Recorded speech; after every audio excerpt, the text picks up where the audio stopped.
The Yankees have the most arbitration eligible players in all of baseball this offseason. What does that mean and what will they do about it? That's today on Locked On Yankees. You are Locked On Yankees, your daily New York Yankees podcast. Part of the Locked On Podcast Network. Your team every day. Welcome to Locked On Yankees, which is part of the Locked On Podcast Network, your team every day. Thank you for making us your first listen every day. I'm Stacey Gotsoulias. Today's episode is brought to you by Jace Medical. Empower yourself when you purchase a Jace case, providing you with a personal supply of 5 antibiotics that treat up to 50 infections. Get yours today at jacemedical.com. That's JASE medical.com. With me, as always, is my producer, Steve Granado. Steve, what's going on?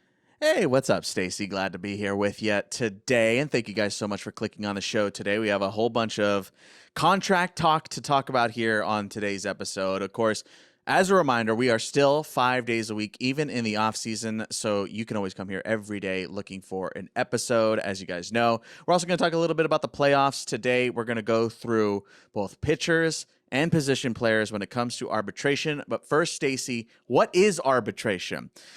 So I'm going to go ahead and try and explain this, give you the dates that you need to look out for. Like you mentioned, there are 17 arbitration eligible players for the Yankees this season. That is the most in all of baseball. So there is a lot of contracts to figure out here in the coming months. So this is how arbitration works. Arbitration is for a certain set of players. Those players are guys like Kyle Higashioka, Gleyber Torres, Jake Bauers, Clay Holmes, players like that. They're not your Aaron Judges. They're not your Anthony Rizzos. Those guys are the big guys, right?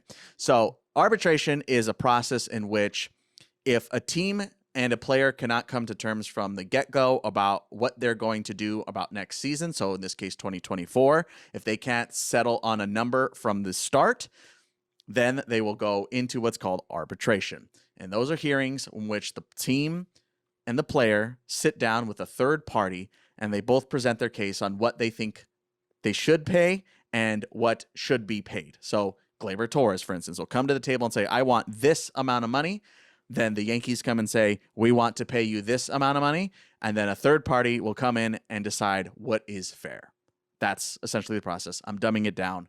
It's admittedly a weird process. It's admittedly a flawed process, but that is the process. It's also ugly sometimes. Yes, it can be very bad. It can be very bad.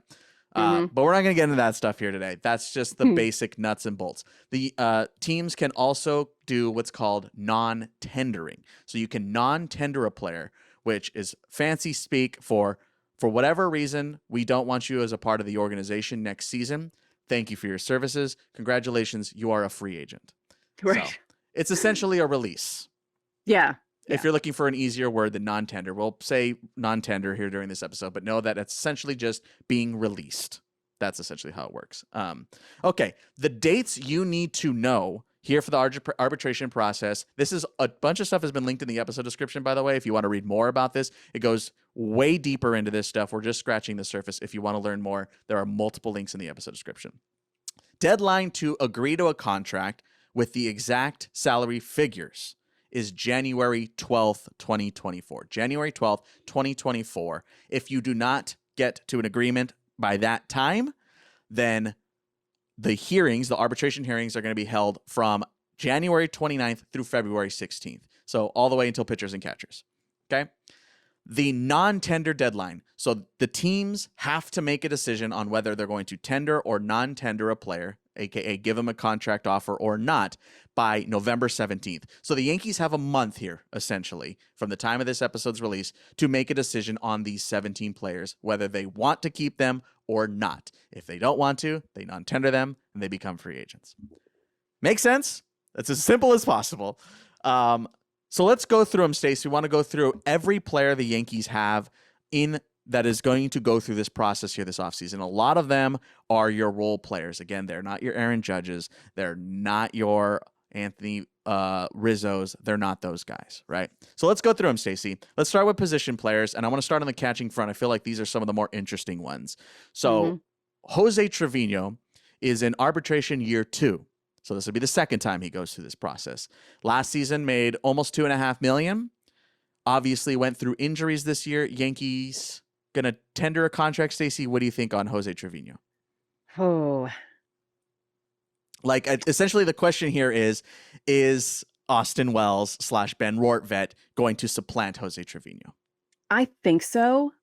And only because Rortvedt has basically become Garrett Cole's personal catcher at this Wow, point. okay. He's not doing anything offensively, but Cole really trusts him behind the plate. And I feel like, that might be what the Yankees do. We'll see. I don't know if I necessarily agree. Hmm. Trevino obviously got hurt halfway through the year. I don't Yeah. think you can trust the numbers you saw from him this season. Obviously, he's coming off of an all-star year in 22. There were obviously also a lot of catching problems production-wise from both of the catchers. Hmm. I think depth-wise, I don't think Austin Wells did enough in September to prove that he is major league ready right now to be an everyday / backup catcher in the majors.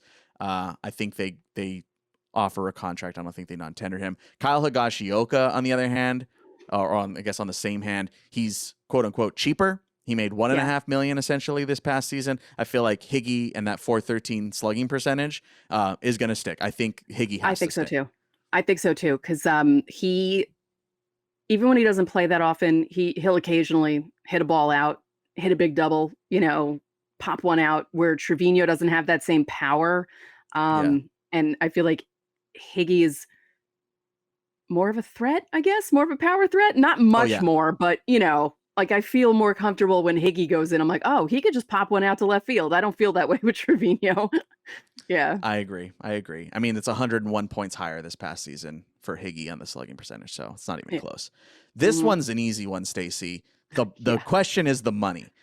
Right. Gleyber Torres is going to be entering his 4th and final year of arbitration. Obviously had a monster season. Career high in slugging percentage, near career highs in batting average and on base. He had a fantastic season. I feel Yeah. like his salary is going to jump up in a big way. He had made $9.95 million this past season. I figure that's going to be in the mid-teens this season. Yeah. I mean, I could see the 15, 16, maybe even doubling the 995 or close to doubling the 995. I don't see him going 20, but I see him just below. Like maybe they almost double his salary because he played the whole year and he made some mental mistakes, but other than that, I mean, if it weren't for him, they could have been really worse off without him in the lineup. Huge way. Oh, they would have been terrible without him. Whew. Terrible. He was the steadiest bat in the lineup all season. Yes, Yeah. he has some defensive lapses that we saw this season And this some past base year, running lapses, but but all in all, yeah. I don't know. This will be for a future episode, but in regards to just going extension and avoiding arbitration, maybe. Yeah. We'll see how they feel about it. They might wait one more season to do that and maybe try to work something out mid-season in 2024. The next 3 position players, the last 3 position players, Stacey, are kind of all in the same boat for me. There are guys that are either making league minimum or near league minimum. That's Billy McKinney, Jake Bauers, and Franchy Cordero. Your thought on that trio there for the Yankees?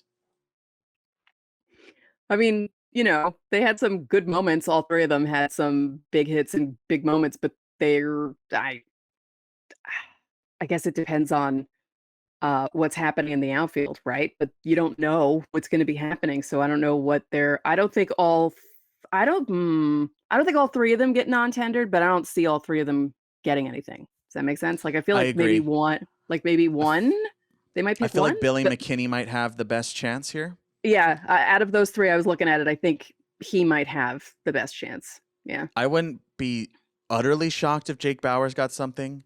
A lower. I mean, like any way you slice it, these 3 guys aren't going to be getting these massive payday raises. It's not a lot of money. That's the other thing. Yeah, it's not like you have to pay them like $5 million because I mean that's not even a lot of money for the Yankees, but it's a lot of money if you put the 3 of them together. But $720K, $1 million is what they had, and that's pocket change for the Yankees. So Yeah, maybe 2 out of 3, and I feel like McKinney and Bauers because Bauers can That's play in where a I'm couple of leaning to. spots, right? Yeah, I feel like Yeah. that. Different spots meaning outfield, infield, not just Yeah. different outfield positions. So yeah, I feel like those 2 have the upper hand in that. Yeah, Franchy did not play a lot. It was like 24 games in the majors this season. So I don't think the Yankees would. I think they just non-tender Franchy and just let him go. Yeah. I think that's what they'll end up doing. But hey, we could be wrong. We're just totally guessing at this point and Yes. trying to make our best. A lot of this too, especially on these outfield spots, have a lot to do with how the Yankees approach the offseason. Yeah. Or at least what their plan is. What we don't know what their plan is.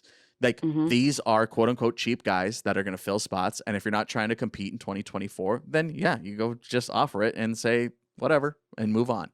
So you could see that happen as well. I think we will start getting a glimpse of what the offseason is going to look like a little bit when you see what happens to McKinney, Bowers, and Cordero. Do they feel like they have a chance to get a Cody Bellinger instead? We'll see. We'll see. We have plenty more today. Of course, we're going to talk about all the pitchers. There's a whole slew of them. There's 11 pitchers up for arbitration. We have to get through all those. Of course, you can join Subtext where we'll be talking about all these moves when they happen. You can text Stacy. You can text me through Subtext. 14-day free trial in the episode description. So definitely go check it out. You get a whole bunch of perks with it, including Fan Mail Friday priority. And of course, drop those Fan Mail Friday questions here on the YouTube side. We are bringing that back on Friday. All right. Pitchers next, a whole bunch of them. Stick around.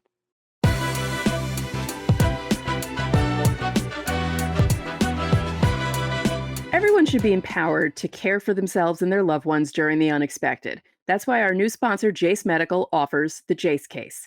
The Jace Case provides 5 life-saving antibiotics for emergency use and gives you peace of mind so that you are not just hoping that you have access to medication in an emergency. Jace Medical makes sure you have the medication in hand. Jace Medical is simple. They handle everything from the online evaluation to licensed pharmacy medication delivery and ongoing consultation and care. Don't get caught unprepared. Save more than $360 by getting these life-saving antibiotics with Jace Medical, plus an additional $20 off by using code LOCKEDON at checkout at jacemedical.com. That's JASE medical.com, and the promo code is LOCKEDON.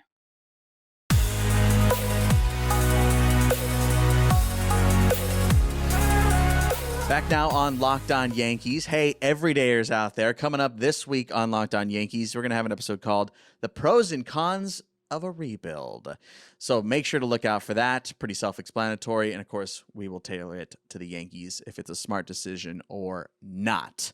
That's going to be later on this week, so make sure to hit subscribe. And, of course, we're covering the postseason still. We're going to talk about that later today. And if any big major news comes out, we will be covering that still 5 days a week here on Locked On Yankees. Stacy, pitching front. There's a lot of pitchers, 11 pitchers, as a matter of fact, when it comes to arbitration this season. So let's go through them now. This is a pretty easy one. Michael King, arbitration year 2. I think the Yankees will be tendering a contract to Michael King this offseason. I think so, and I think it's going to be a nice pay bump for him, too, as well. Oh, yeah. It's at 1.3 this past season. Of course, that was with the thought that he was going to be a reliever. So, yeah, he's going to get a nice little pay raise. There's, in the episode description, I also linked an article from MLB Trade Rumors, which has an arbitration, like, calculator that it's like their own proprietary thing. It's pretty cool. And it has all the projected salary ranges essentially for the Yankees next season for all these arbitration eligible players. So for Michael King instance, double his salary. So 1.3 was in 2023, and then next season they projected to be 2.6. So if you're into that kind of thing, yeah, it's doubling your paycheck. So pretty nice. So go check that out if you're really interested in these numbers. We're obviously not doing it for every single player. The biggest raise I ever got was 5.1%. Nice. I think I got like 20 cents once an hour. Oh, wait, no, sorry. I accidentally got a 20% raise because of a payroll mistake. And my boss was like, I won't tell them if you won't tell them. I'm like, I won't tell them. She's like, okay. So yeah, it was a mistake though. So yeah. I can say that now because it happened like 25 years ago. Nice. Yeah. The FBI's knocking on your door. I know. Oh my God. Stacey, this is an interesting one. Nestor Cortez, arbitration year 2. Obviously, the Yankees plan on keeping Nestor. Like, yes, it was an injury-riddled season. They're not going to non-tender him. Someone would swoop him up in a heartbeat. It's not like the Yankees have a million options out of the starting rotation. It's really that Nestor's not going to get a big pay bump here. Definitely not. No, he'll definitely get a contract. He just won't get a big pay bump because last year was a disaster. Which is crazy because if you think if Nestor had a nice 2023, he easily could have gotten an extension. Oh, yeah. Yep. Funny how that works, huh? Ugh. Yeah. What a year. What a I mean, year. only When we mention how bad the year is, I always neglect to mention the whole Nestor being missing basically the whole year, like because he wasn't really himself, and then it turns out his shoulder was bothering him. So yeah. unbelievable. 63 and a third innings, Stacey. That Yeah. is minuscule. We're Mhm. going to talk about another one here in a second, but 63 and a third, who was it? Clay Holmes had 63 innings Yeah. out of the pen. Yeah. Crazy. Mhm. This one's a pretty easy one too, Stacey. There's this thing called Super 2. I'm not going to get into that, but Clark Schmidt is arbitration year 1 Super 2. Again, I'm not going to get into it. You can read the stuff I linked if you really want to know what Super 2 means. It's dumb. It doesn't matter. For our instances, at least, obviously it matters to him. Clark Schmidt made just over the league minimum this season in 2023. He'll get a nice pay bump because of that 149 innings. Yeah. Yeah. I think he deserves it. I know people look at the numbers and say, 4.64 ERA, but as we said, I mean, the man's napping now. He doesn't have to worry about it because we always joke about how he's probably taking a nap after the season. I think he's still sleeping. But yeah, he'll definitely get a pay raise. Oh yeah, for sure. I mean, he was massive and potentially figures to be into the rotation next season as well. Hopefully sliding back down where he should be pitching. Should be like number 5. Yes, let's hope. Yeah. No offense to Clark, but I think he'd be more comfortable there as well. Yeah, and he can not shine have to there. be like He can. yes. Yeah, he doesn't have to be the guy. He doesn't have to be the guy, and that's fine. Right. You need the role players, and that's where Clark Schmidt should be at, and that's all they should ask of him. It's amazing he was able to stand up as much as he did when they asked him this season. Really. Here's some weird ones. So I'm gonna full disclosure on this one. Domingo Germán and Jimmy Cordero, I'm not 100% sure how this works. I could not find a straight answer. I asked a couple people within the industry. I looked and read as much as I could on this, and I couldn't figure out how this works.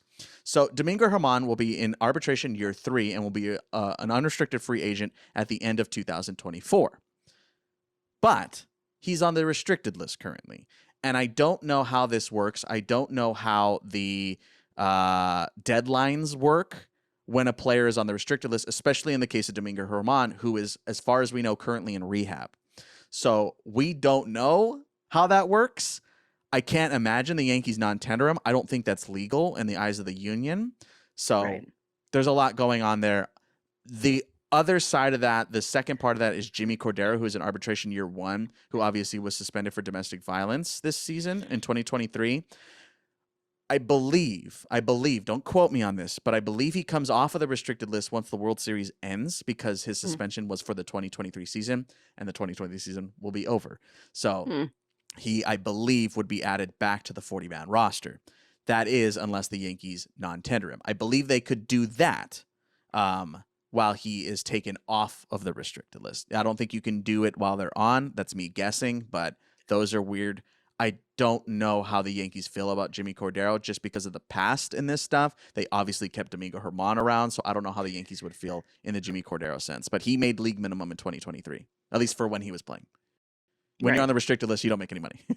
Right. So I don't know. I don't know about that one. That one's super weird. And again, I could not find a straight answer on that. Sorry, I tried. I spent a lot of time trying to figure it out. It's confusing. Domingo Germán made 2.6 last year while he was pitching. Yeah. Didn't a get lot the of rest this is confusing to me. So, Yeah. We're figuring it out. We're figuring it out together. This one is really interesting, Stacey. Not that is he going to stay or is he going to go, but it's Clay Holmes. And Clay Holmes will obviously be back next season. Arbitration year 3, the Yankees will definitely be tendering him a contract after how he performed this season. He made 3.3, which is going to get a pay raise. The weird part is this past season, Stacey, he had an incentive. He got an extra $25,000 after finishing his 25th, his 30th, 35th, and 40 games this year. So he finished 41 games for the Yankees this season, aka closed. So he made an extra $100,000. And if Clay Holmes is going to be a quasi, if not real closer, then I can't imagine they don't add something in there again like that. Yeah. Maybe that's why he did better this year. Because he was going to make more money.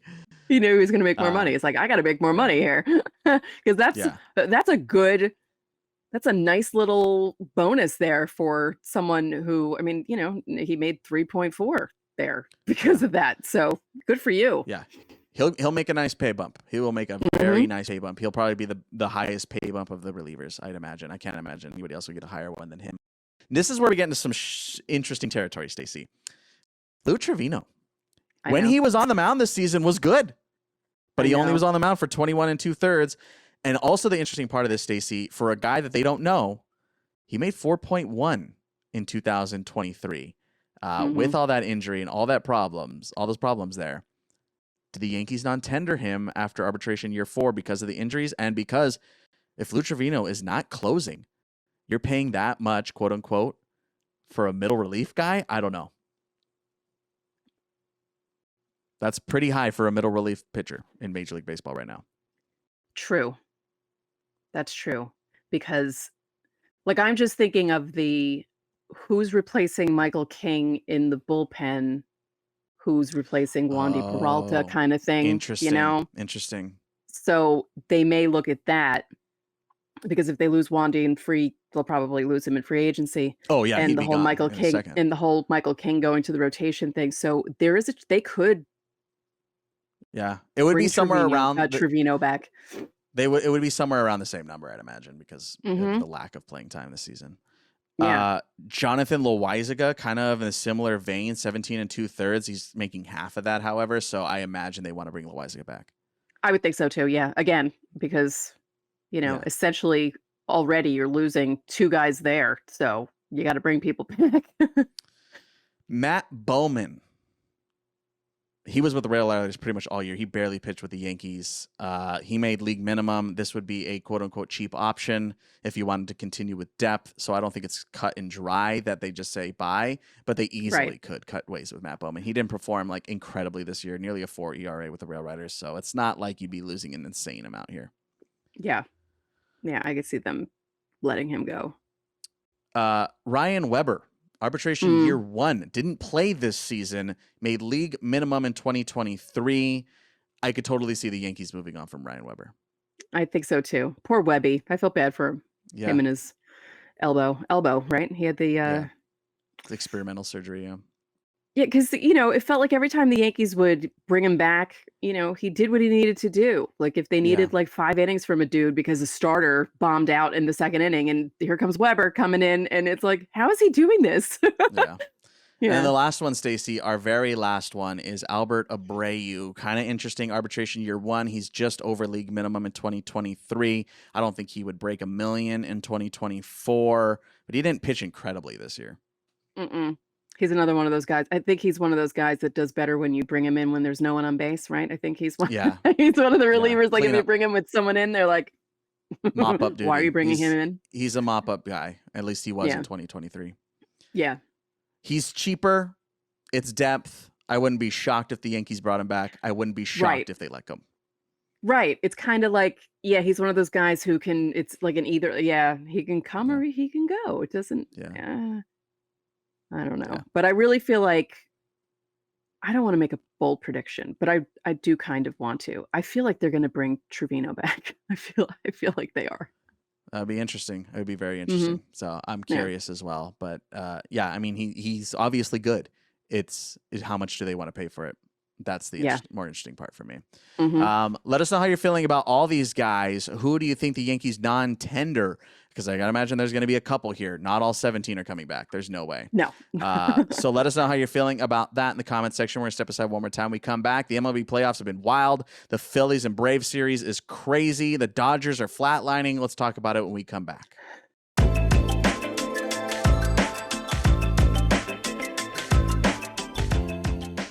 October baseball is back, and you can make your postseason debut with FanDuel, America's #1 sportsbook. Join FanDuel today, and you'll get started with $200 in bonus bets guaranteed when you place your first $5 bet. Just visit FanDuel.com/lockedon to create your new account. Then you can get in on the action from the first pitch until the final out. Bet on everything from strikeouts to home runs to who will win the game. And if you don't want to wait the whole game to get the W, predict what will happen in the next at-bat with quick bets. Well, that sounds like fun.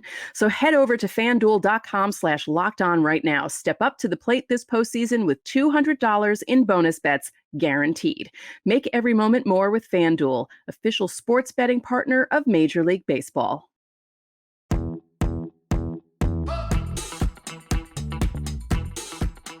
Back here on Locked On Yankees, Stacey, the postseason has been kind of heating up here in the DS. I wanted to talk Phillies Braves here from the get-go. How about games 1 and 2? I was anticipating coming on this show and talking about what I'm deeming Phillies magic. The Phillies kind of have this Golden State Warriors feel to them right now, where it's like when, Steph and the Warriors won it a couple of years ago, it was like they weren't the favorite team, but they have this magic quality about them. And I feel like the Phillies, until the 8th inning last night, had that magic quality. And then Austin Riley was like, nah, bro, like hold my beer, and hit a massive 2-run bomb. And then Michael Harris III said, hold my beer again, and let me double off Harper after an incredible catch to end the game. Like that was a crazy game. The catch was incredible, and doubling him off. I mean, yes, Bryce Harper went too far and kind of was a little too risky there, but that was an incredible catch, an incredible play, an incredible way to end a game that people were convinced the Braves were going to lose. And it looked like that. I mean, they didn't have a hit till, yeah, I mean, that was unbelievable. But yeah, that's gonna be a good series. But going into Atlanta and winning 1 is good for the Phillies because they have I feel like they have a really big home field advantage in Philadelphia. They're so loud there and crazy. Yes. So coming out of Atlanta with a split is really big. I know it's disappointing the way they lost the game on Monday night, but I feel like they have the advantage going home with that 1 win there. Yeah, I mean, part of that Phillies magic is playing at Citizens Bank. Like, it's massive. It's massive. It's clearly, maybe not clearly, maybe the Braves rival them, but it's one of the top 3 home field advantages in all of baseball. Yep. So, yeah, I'm curious to see how this series continues. Zach Wheeler was pitching out of his mind. His stuff was working so well. He was getting so much swing and miss and best offense in baseball. It's crazy. Yeah. Phillies have something, man. Phillies have something. If they win Game 3, yeah, I'm kind of buying on the Phils right now. Dodgers D-backs has been, I mean, Kershaw, my gosh. I mean, I know there's Kershaw problems in the postseason, but not that kind of Kershaw problems in the postseason. I mean, that was so bad. Nightmare, absolute nightmare.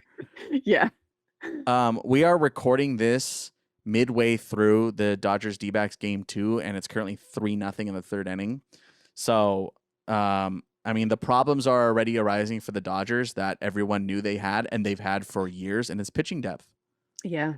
I mean, guys could just keep getting hurt, and it sucks when you have a really good team, but something bad happens, and it's like you can't have your full strength team heading into the playoffs. I mean, other teams have that issue, and it's more exposed in the playoffs. The regular season, you can get away with it, but in the playoffs, obviously, because anyone can beat anyone in the playoffs. We say it all the time. And yeah, that's just so exposed. And I feel bad for Dodger fans because they have to deal with, there were so many Kershaw. There were so many Kershaw memes. Oh my God. Yeah. Your Orioles, Stace, 0-2. Rangers. The only thing when it comes to the Texas Rangers right now and a deep postseason run is, can the Rangers stay hot for a month? Yeah. That's not really something they've done in the last couple of months. So I don't know how deep they get. They could easily pass the Orioles. They could easily sweep them, obviously, Game 3 starting. But I don't know how deep of a run. I feel bad for the Orioles. They haven't been able to do anything here in this series so far. And how funny is it that this is going to be the first Rangers playoff game that they host at the stadium, but they've had 17 of them because yes, because of the bubble. The games that were played during the COVID season. Yeah. So the bubble, good for not the Rangers. bubble. Yeah, they're finally playing in their home stadium during the playoffs. But yeah, I'm shocked, sort of. Not shocked because the Rangers are good, but I'm shocked that at home the Orioles. Yeah. So, I mean, at least my Phillies are still doing okay. Yeah. And I'm still kind of buying Twins here. Stay split 1-1 with Houston in Houston. I'm still. I picked Twins. I picked Twins to get to the Houston Astros. I also said I didn't think they could beat the Houston Astros, but I'm kind of money mouthing here. Yeah, I feel like the Twins could do this. I feel like they have the ability to do this. It's not like the Astros can't be beat. They've been beaten because they've made the playoffs every year since they started winning, and they didn't win every single year. They didn't win the World Series all those years. So there is a way for them to do it, and they're heading back to Minnesota. Again, same situation as the Phillies. You split. that's a big deal. And, Minnesota's home field is pretty good too. I mean, those people go Oh, crazy. yeah. And, this is the first ALCS since 2002. They're excited. So DS, let's go. DS, Let's DS, go. DS. I mean, DS. They have a chance to go into the ALCS for the first time since 2002. So let's do it, Twins. Come on. I know you're rooting for the Twins here. I'm rooting for Carlos. You're making me root for Carlos Correa here, people. Crazy. Yeah. Let me know if you're rooting for Carlos Correa in this comment section here on YouTube. Of course, you can always text us that too. I want to hear from subtexters. Are you rooting for Carlos Correa right now? Is that crazy? How times change. So text us. Yeah. Link in the episode description. You can sign up today for free, 14-day free trial. Get Fan Mail Friday priority. You get a whole bunch of other really cool perks. So check that out in the episode description. Submit your Fan Mail Friday questions. Reply to that pinned comment while you're down there as well. We want to have you on the show on Friday. And don't forget, for the Everydayers coming up this week, pros and cons of a rebuild and should the Yankees rebuild now? That's coming up later on this week. And that's going to do it for today's Locked On Yankees. I'm Steve Granado. And I'm Stacey Gotsoulias. We'll see you tomorrow.